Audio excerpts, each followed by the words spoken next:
प्यारे विद्यार्थियों, आप सबों का स्वागत है हमारे YouTube चैनल में।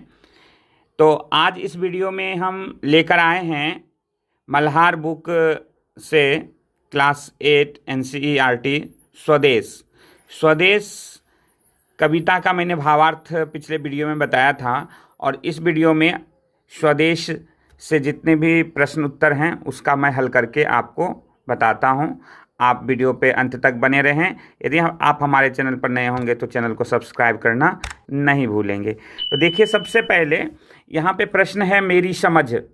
मेरी समझ, इस मेरी समझ में देखिए क्या है प्रश्न कि निम्नलिखित प्रश्नों के उपयुक्त उत्तर सम्मुख स्टार, देखिए यहाँ स्टार है ना, ये बनाने के लिए बोल रहा है जो उपयुक्त आंसर हो।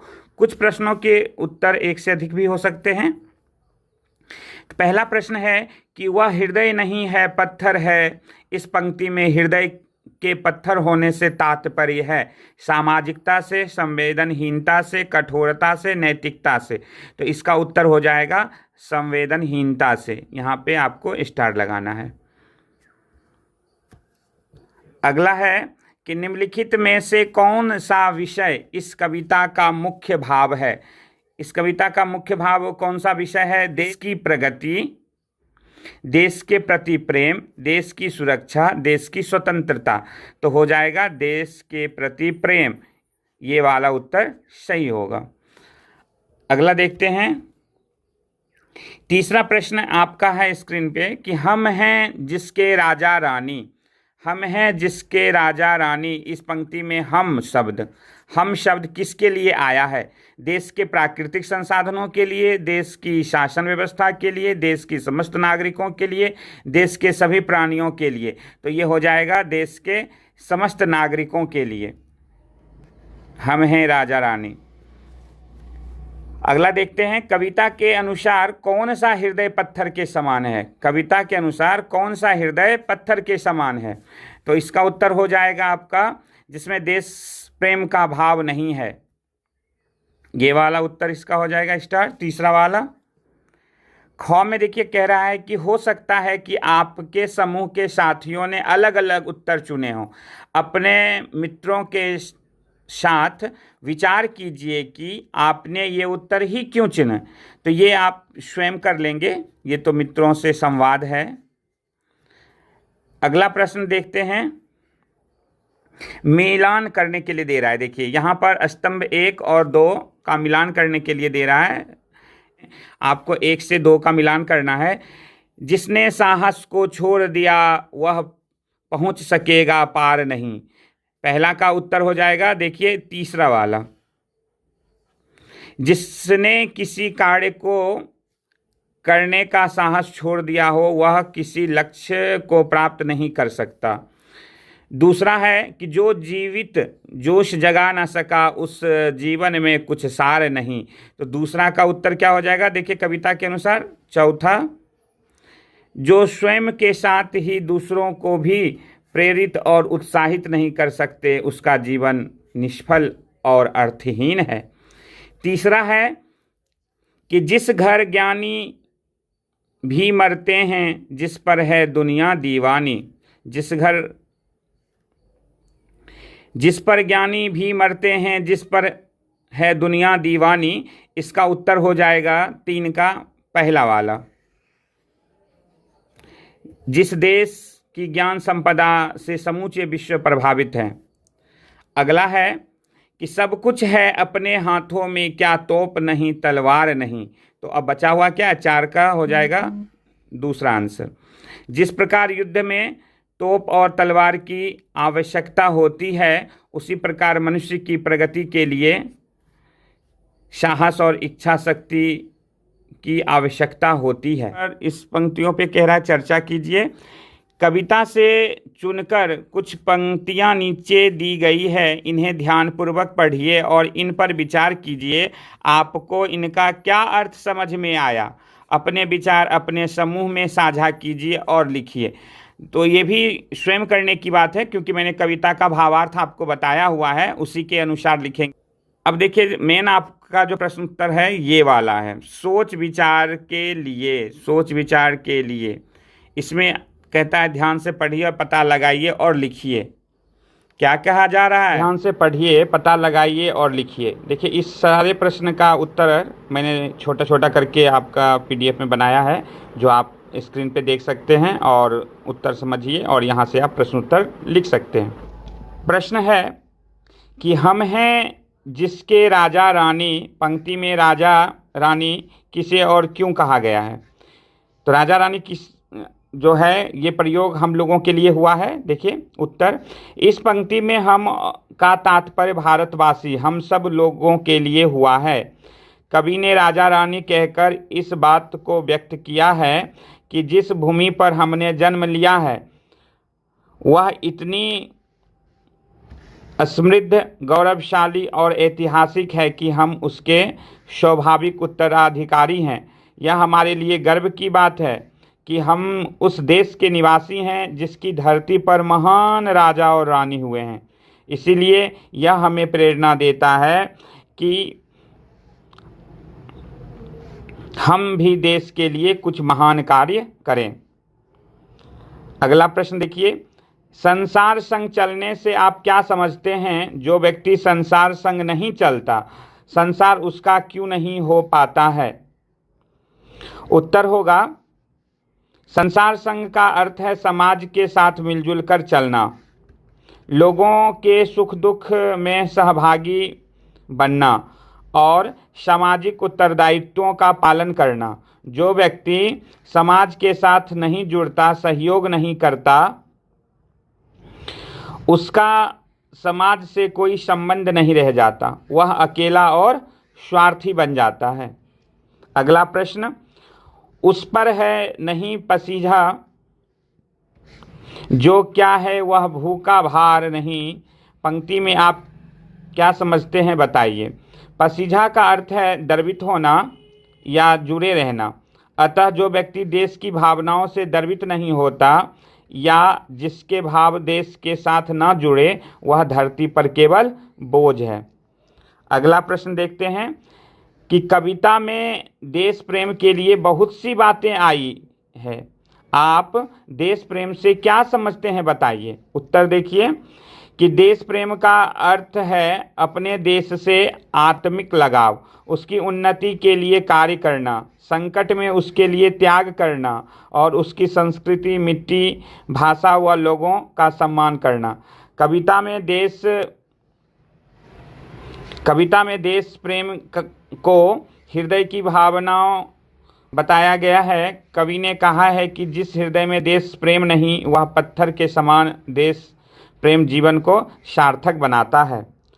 अंतिम प्रश्न इससे देखिए कि यह रचना एक आवाहन गीत है जो हमें देश प्रेम के लिए प्रेरित और उत्साहित करती है। इस रचना की अन्य विशेषताएं ढूंढिए और लिखिए। तो इसका उत्तर होगा, कविता हमें साहस, बलिदान, समाज सेवा और देश प्रेम का महत्व बताती है। अगला प्रश्न देखिए, भाषा की बात। भाषा की बात आपका व्याकरण है, जो पिछला बुक आपने बसंत पढ़ा होगा, उसमें भी ये भाषा की बात हुआ करता था, या क्लास 7 में मल्हार में भी भाषा की बात थी। तो देखिए यहाँ है कि शब्द से जुड़े शब्द, यहाँ पे देख सकते हैं बीच में स्वदेश लिखा गया है और यहाँ पे कुछ जगह खाली है। पूछा जा रहा है कि नीचे दिए गए रिक्त स्थानों में स्वदेश से जुड़े शब्द अपने समूह में चर्चा करके लिखिए, फिर मित्रों से मिलकर अपनी सूची कहता है बढ़ाइए। तो देखिए स्वदेश के लिए कौन कौन से शब्द लिखा जा सकता है। तो यहाँ लिख दीजिए राष्ट्र, जन्मभूमि,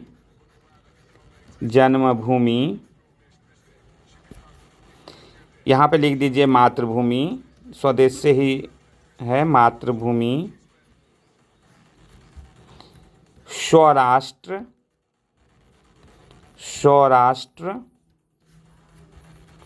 देश, वतन, धरती माँ,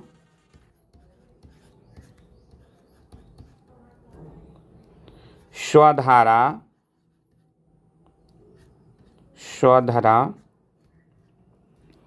स्वभूमि, अपनी भूमि को स्वभूमि भी कहा गया है। अगला प्रश्न देखते हैं। देखिए यहाँ विराम चिन्ह जैसे यहाँ पे लिखा हुआ है, देखिए संसार संग, रसधारा, दाना पानी, ठीक है। विराम चिन्ह डैश, ये कोई जैसे कि आप देखे होंगे माता पिता, तो माता और पिता के बीच में ये जो चिन्ह लगता है इसको विराम चिन्ह कहा गया है। और ये द्वंद्व समास में लगते हैं अक्सर। तो यहाँ पर कुछ दिए गए हैं, देखिए संसार संग, रसधारा, दाना पानी, माता पिता, राजा रानी, जाति उद्धार।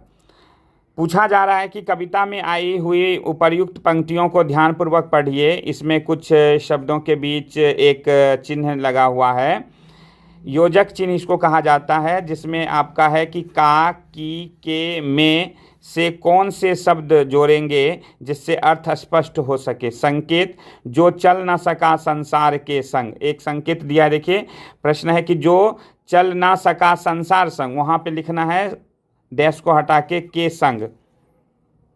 उसी तरह से आपको भी करना है, एक उसने बना के दिया है। दूसरा क्या हो जाएगा, देखिए बहती जिसमें रसधार नहीं, रसधार जो है ना, तो यहाँ हो जाएगा देखिए रस की धार, यहाँ पे आप हटा के ये चिन्ह हटा के रस की धार।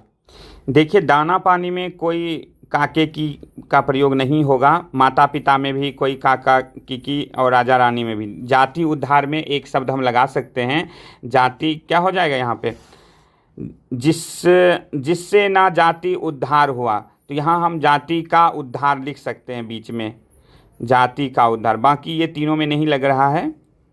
ये समानार्थी शब्द, ये बहुत ही इम्पोर्टेंट। इसमें क्या करना है, देखिए यहाँ पे बॉक्स बना हुआ है और बॉक्स के नीचे कुछ शब्द दिए गए हैं जो इससे पर्यायवाची शब्द चुन चुन कर लिखना है। जैसे देखिए भू का अर्थ होता है, भू का मीनिंग क्या होता है, अर्थ। अब देखना है कि कौन कौन सा मीनिंग जो है वो भू के लिए यहाँ पर आ सकता है। तो आप देखिए यहाँ पे भू पृथ्वी को कहा गया है ना, और धरा को कहा गया है। तो आप यहाँ पे लिख देंगे धरा और यहाँ लिख देंगे पृथ्वी। आ गई समझ में। दीप, देखिए दीप से जुड़े दो शब्द क्या हो जाएंगे, देखिए दीपक और प्रदीप, है ना। आप देख रहे हैं दीपक हमें और प्रदीप मिल चुका है, देखिए यहाँ प्रदीप और यहाँ दीपक। हृदय के लिए आपको दो शब्द दिल और जी, ज दीर्घी का जी यहाँ पर है और दिल, देखिए यहाँ पे दिल। तलवार, कृपान है, हाँ है कृपान, देखिए अंतिम पंक्ति में है कृपान। और क्या कहते हैं तलवार को, और क्या कहते हैं, अस्सी, देखिए यहाँ पर है अस्सी। दुनिया को जग, संसार, है ना। और देखिए यहाँ पर लास्ट में संसार।